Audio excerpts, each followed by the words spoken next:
Heto na, heto na, heto na.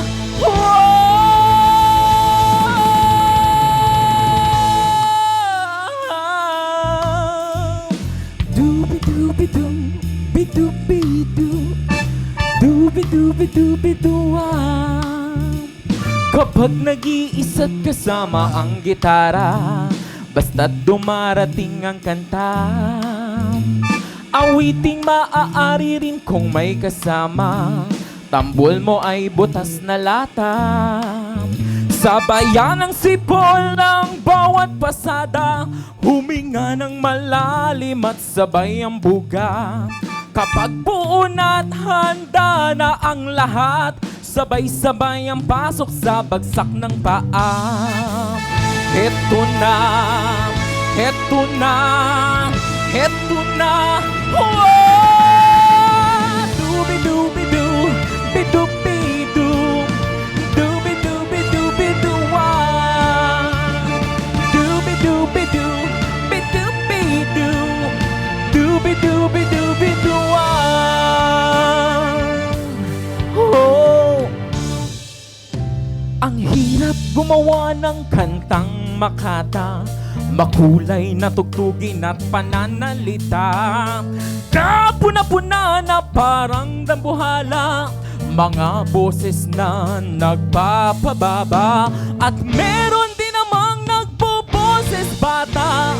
Matataas ang tono'y tinig ay mahaba, binubulong sa hangin ang bawat salita. Kapag naririnig mo'y nakakatuwa. Heto na, heto na, heto na. Doobie-doobie-doo, bidoobie-doo, doobie-doobie-doobie-doo-ah. Doobie-doobie-doo, bidoobie-doo, doobie-doobie-doobie-doo-ah.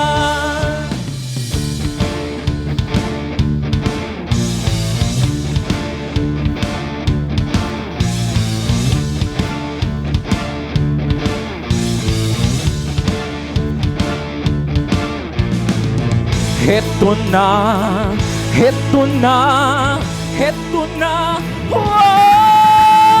Doobie-doobie-doo, bidoobie-doo, doobie-doobie-doobie-doo-ah. Doobie-doobie-doo, bidoobie-doo, doobie-doobie-doobie-doo-ah. Doobie-doobie-doo, bidoobie-doo, para para para pa para pa pa pa. Doobie-doobie-doobie-doo-ah. Doobie-doobie-doobie-doo-ah. Doobie-doobie-doobie-doo-ah. Doobie-doobie-doobie-doo-ah. Heto na, heto na, heto na. Heto na, heto na, heto na.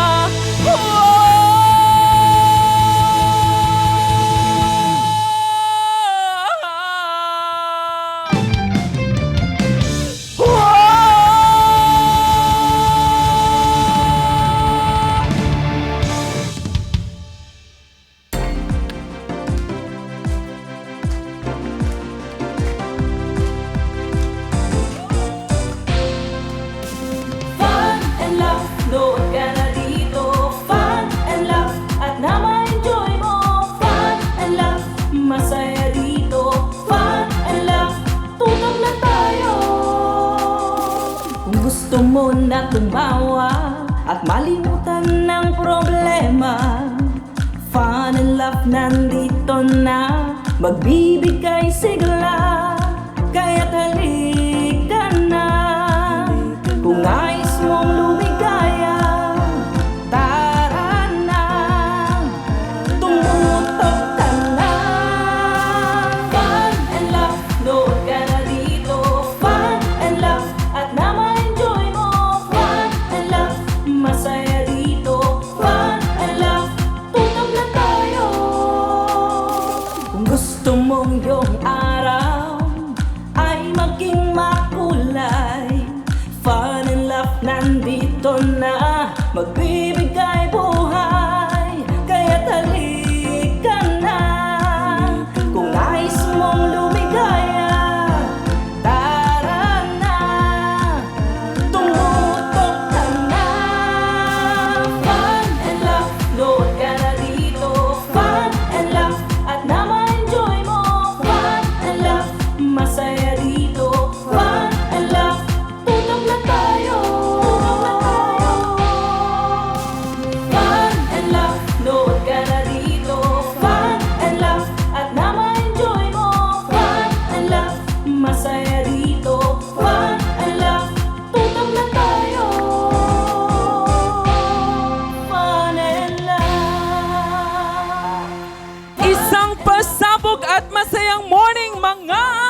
Fun Barkada! Panibagong pasabog na morning na naman ang ating pagsasamahan at pagkikwentuhan kasama ang buong barkada. Kasama ang ating fun barkada na si Hot Guapito Dex at ang ating fun barkada na si Sugar. Bumati naman kayo sa ating mga fun barkada, Sugar and Dex. Yes po, hello Pilipinas at hello Universe. Oh my God, grabe yung pasabog natin today. Totoo. Pero Dex, ikaw naman, bumati ka Siyempre, naman. Good morning mga ka-Fun Barkada. Bago ang lahat, gusto ko magpasalamat sa mainit na pagyakap nyo sa aking kusina ni Dex saka also sa Fun and Love with Ron. Maraming salamat po at promise yan, tutok lang kasi marami pa kaming pasabog para sa inyong lahat mga ka-Fun Barkada. Ayan, grabe naman. Pero Dex and Sugar, kung pansin nyo, no, wala tayo sa original nating studio dahil marami ang pagbabago dahil mas pinakulay at mas improved studio ang hatid namin sa inyo. Correct. Ngunit hindi dito matatapos ang ating kwentuhan at kasiyahan ng ating programa. Yes. Dahil ngayong araw, kaya bihis na bihis tayo, ang start ng semifinals ng The Real Star! Grabe yun. Grabe yung mga mangyayari ngayon dahil kung sino lang naman ang mananalo ay automatic nang papasok sa ating Grand Finals. Na saan gagawin? Ano yon? Anong Saan gagawin? gaganapin? Ang Grand Finals, abangan. I-announce natin abangan. yan. Ayan. Pero kaya tayo nagbihis ng studio para maiba ang ating semifinal. Siyempre, dapat bawat level may improvement, Sugar. Correct. Tama. Kaya naman talagang tunay na nakaka-excite ang ating episode today dahil pak rin ang ating fantastic guest for this day dahil siguradong kanyang kagandahan ay handa ng ibandera. Kaya naman kilalanin natin siya. Fun and love, tutok na tayo. Ayan at nagbabalik ang ating programa. Kaya naman, agad-agad Sugar, simulan na natin to. Please welcome ang ating fantastic guest for this day, ang Yutok Angels Miss Gay 2025 na si Kier Victoria. Yan. Hello, Kier. Wow. Hi, Kier. Wow! Hello! Welcome sa aming studio, anak. Ayan. Yan, have a seat, Happy please. birthday po. Napakagandang bata. Good morning, Pero usok Kier. po. Ayan, pero syempre, to formally introduce yourself, ikaw na mismo ang bumati sa ating mga fun barkada. Mabuhay, magandang araw mga ka-Fun Barkada. I am Kier Victoria, your first ever queen of SBB 2025. Napakanipis naman ang pagbate. Correct. Grabe naman yun. Ayan, pero Kier, ayan, alam namin na isa ka ng beauty queen, pero bago tayo tatakbo dyan, Kier, no, ano ba ang pinagkakabalahan mo ngayon sa buhay? Ngayon, stuck up ako sa bahay kasi na-stop ako sa trabaho. After nung pageant namin, kasi nga nagkasakit di ba po ako. So parang hindi mo na ako pinagtrabaho ng amo ko. So ngayon sa bahay pa lang ako, tulong-tulong po muna sa mga kaibigan ko sa paggawa ng gown, ganyan, pagmi-makeup, tsaka pag-hairstyle. At very interesting, di ba? Pero at least, di ba, meron siyang ibang pinagkakaabalahan. Correct. So, ibig sabihin yung mga gown na ito, ikaw na rin nag-design nito? Meron po kaming handler. Sila po yung mahawak sa amin. Pag kada pageant po namin, sila yung nagbibigay ng damit namin. Sila din yung nag-a-assist tsaka nagmi-makeup din po sa amin. So, Kier, ilang taon ka na ba ngayon? 22 na po ako. Kaka-22 ko lang po nung April. 22. So, paano ba nagsimula si Kier sa pagpapageant? Nag-start ako nung 13 years old ako. Laro-laro pa lang siya and di ko alam na ganun yung parang eksena sa pageant. Nag-second runner-up agad ako. Then, hindi ko siya parang pinursu kagad kasi ang focus ko na nung high school ako is yung volleyball career ko. Parang bumalik ako sa pagpa-pageant way back 2018 ulit sa school na namin. Then, ayun yung parang first nanood ng mother ko. Then, noong 2019, namatay yung nanay ko. Then, nag-promise ako, itutuloy-tuloy ko yung pagpa-pageant hanggang makarating ako doon sa pinramis ko sa kanyang Queen of Antipolo. Wow. Napaka-interesting. Pero Kier, no, take me back. Alam kong sabi mo nga, naalala mo yung mother no. Pero take me back sa moment na na-realize mo na isa kang miyembro ng LGBT. mabilis mo ba siyang na-embrace at mabilis mo din bang siyang naikwento sa iyong family member? Totoo. To be honest, hindi po ako nahirapan ma-open yun sa pamilya ko kasi parang natuwa pa po sila kasi nga, syempre, ang alam nila sa mga katulad naming LGBT is nakakatuwa, masipag, gagawin lahat para sa pamilya. So yung pagiging open-minded ng pamilya ko sa part ng LGBT, hindi siya, parang hindi sila Sa close-minded. gabal, doon. Opo. tanggap kanila. Tinanggap po kagad nila ako, bata pa lang po ako. Ayun, yun ang maganda. Yun yung maganda. Pero so far ba, ano ba ang struggle na naranasan mo sa pagiging isang bakla? Diba? Kasi yan yung term na ginagamit sa atin, Totoo. diba? Na parang minsan kapag hindi na maganda yung magandang komento or wala na silang maibabato sa atin, parang yung salitang bakla yung pwede nilang maigamit against us. Diba? Pero ikaw, ano yung mga struggle na pinagdaanan mo, Kier? Madami po bilang bakla din po. Siyempre, tumatapak po ako ng stage. Then, siyempre, nagbibigay po kami ng entertainment, inspiration. Hindi mawawala yung bashings since ang nasa isip nila, LGBT kami. May mga tao pa rin na nagsasabi na, bakla ka, tatayo ka dyan sa stage, hindi ka naman beauty queen material, hindi ka naman pang beauty queen. Ano kung matalino ka, hindi ka maganda, hindi yung katawan mo, hindi akma para dun sa pagiging beauty queen. So, ayun yung mga parang salita na pinanghawakan ko na dapat yung mga salita na yun, gagawin ko siyang lesson or gagawin ko siyang lakas para sa kada laban ko. Hindi ako nadadown, mas naa-up pa ako kasi may motivation ako. Oh, paano man naitawid?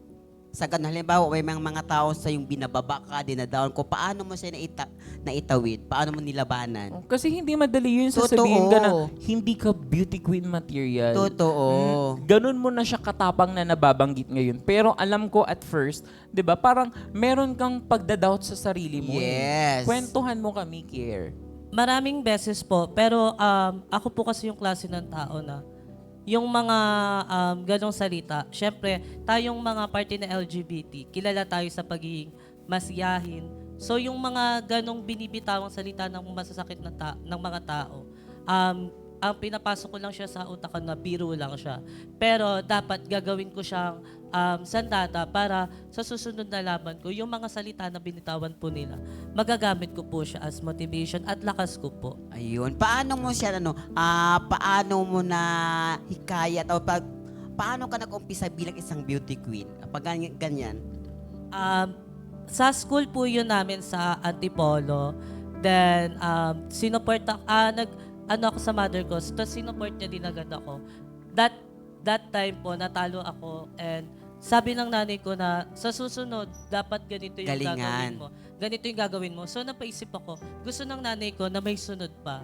Oh. Gusto niya pa akong makita sa susunod pa. Totoo. So, sadly nga lang po, namatay na siya noong 2019.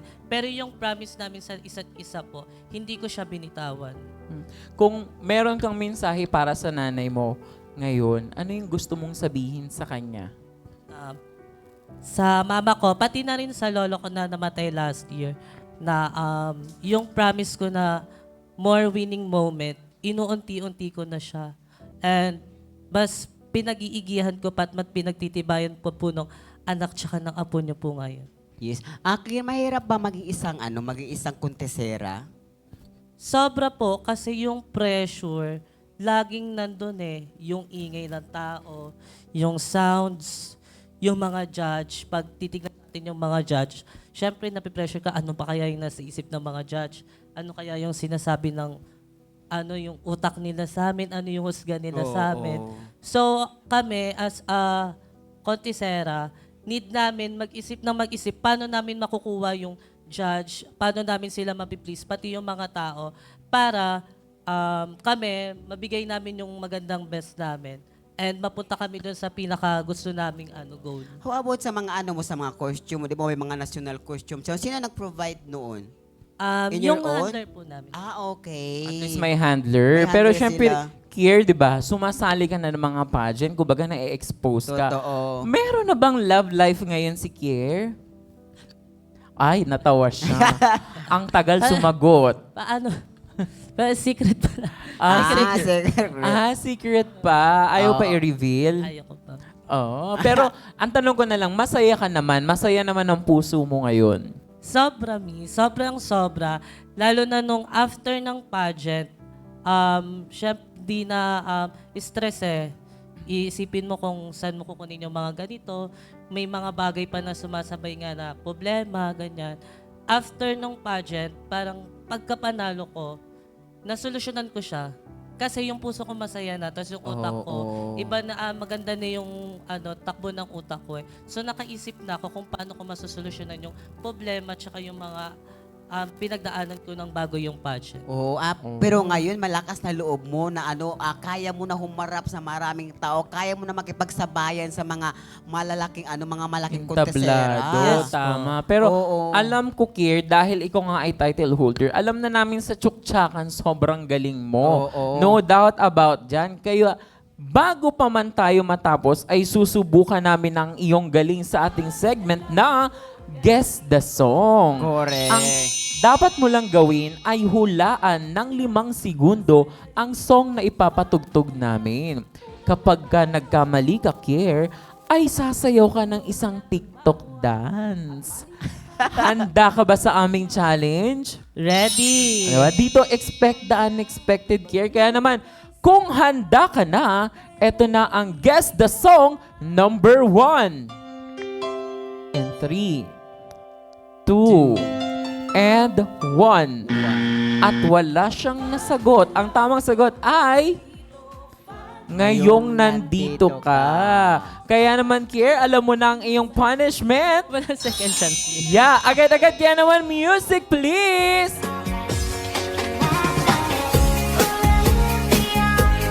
Go, Kier. Itodo mo yan, Kier. Ilabas mo yan.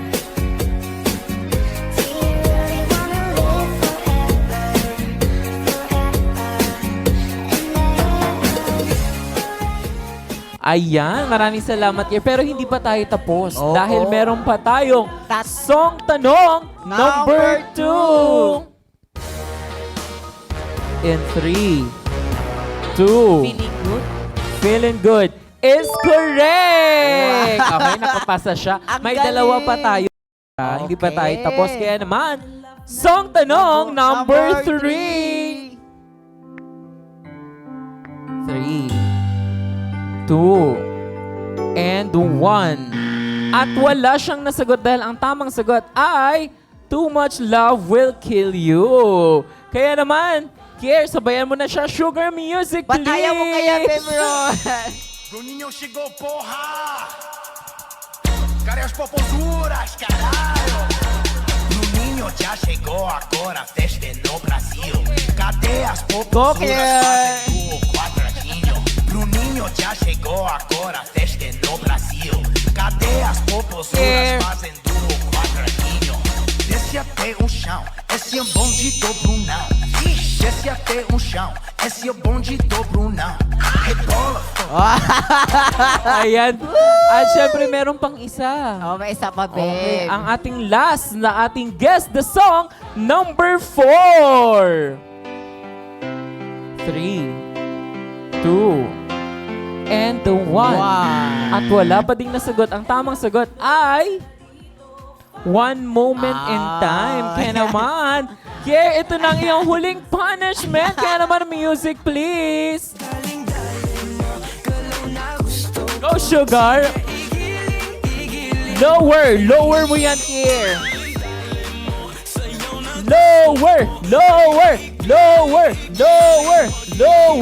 Lower. Ayan, tunay na napakahusay ng ating fantastic guest na si Kier. Ngunit, Kier, ito na ang iyong pagkakataon na magpasalamat at mag-promote sa iyong mga upcoming event, contest, or your social media. account. Pasalamatan. First up, gusto ko muna pasalamatan, especially today, my makeup artist today, Miss Arjan Doria, to my wardrobe, Christian Pacot, and Jefferson Leporada, to my friend, Jerry Bataler, to Nanay Mel, and to Granadas, to my volleyball friends, to Kandili ng Salindayaw Dance Troupe sa Antipolo. Mabuhay sa mga tita, tito ko, sa lola ko. Yun lang po. Ay, napagod ka. Napagod daw siyang sumayaw. Oo. Hiningal ang ating queen. Ayan, maraming salamat, Yer, sa iyong Thank you so pagbibigay ng much oras po. dito sa ating programa. Ngunit sa ating pagbabalik ay magtatapat na ang Real Star contender sa ating The Real Star Semifinals. Sa pagbabalik niya ng iyong programang sigurado ang fun at sure na sure ang laugh. Ang Fun and Laugh with Ron Season 2! And love, nood ka na